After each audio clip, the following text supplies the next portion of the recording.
Care to bike. இன்றைக்கி நம்ம சேனலில் என்ன பார்க்க போகிறோன்னா, உங்களோட பைக்கை ஒரு லாங் டிரைவுக்கு எப்படி ரெடி பண்ணுறது அப்படின்றத பார்க்க போகிறோம். இன்னும் நம்ம சேனலை சப்ஸ்கிரைப் பண்ணலாம், சப்ஸ்கிரைப் பண்ணிக்கங்க. பக்கத்தில் இருக்க பெல் ஐக்கன் கொடுத்தீங்கன்னா நான் போகிற வீடியோஸோட நோட்டிஃபிகேஷனில் உங்களுக்கு உடனே வந்துகிட்டே இருக்கும். வாங்க இப்போ வீடியோக்குள்ளே போகலாம். ஃபஸ்ட்டு என்னென்னு பார்த்தீங்கன்னா, உங்களோட டயரோட ஏர் ப்ரெஷரை நீங்கள் செக் பண்ணிக்கணும். வண்டி எடுக்கிறதுக்கு முன்னாடி உங்களோட டயரோட ஏர் ப்ரெஷரை நீங்கள் கண்டிப்பாக செக் பண்ணிக்கணும். கரெக்டான ஏர் ப்ரெஷர் இருந்தால் தான் உங்களுக்கு பிரேக்கும் நல்லா கரெக்டாக பிடிக்கும், அது மைலேஜும் தரும். அடுத்தது பார்த்தீங்கன்னா, உங்களோட செயின் ஃபஸ்ட்டு லூப்பிங் பண்ணியிருக்கணும். எங்கே ஒரு 200 கிலோமீட்டர் இந்த மாதிரி போகும்போது உங்களோட செயின் ரொம்ப வேகமாக சுற்றும். அதனால் நீங்கள் செயின் லூப்பிங் பண்ணணும். இன்னும் செயின் லூப் பண்ண தெரியல அப்படின்னா நம்மளோட சேனலில் ஒரு வீடியோ இருக்குது, அதை நீங்கள் பார்த்து தெரிஞ்சுக்கோங்க எப்படின்னு.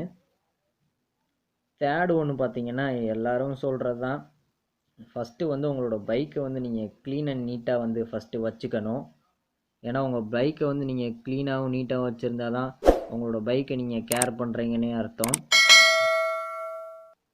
ஃபஸ்ட்டு நீங்கள் எந்த ஒரு லாங் ட்ரைவ் போகிறதுக்கு முன்னாடி உங்களோட பைக்கை கொஞ்சம் நேரம் தொடங்க.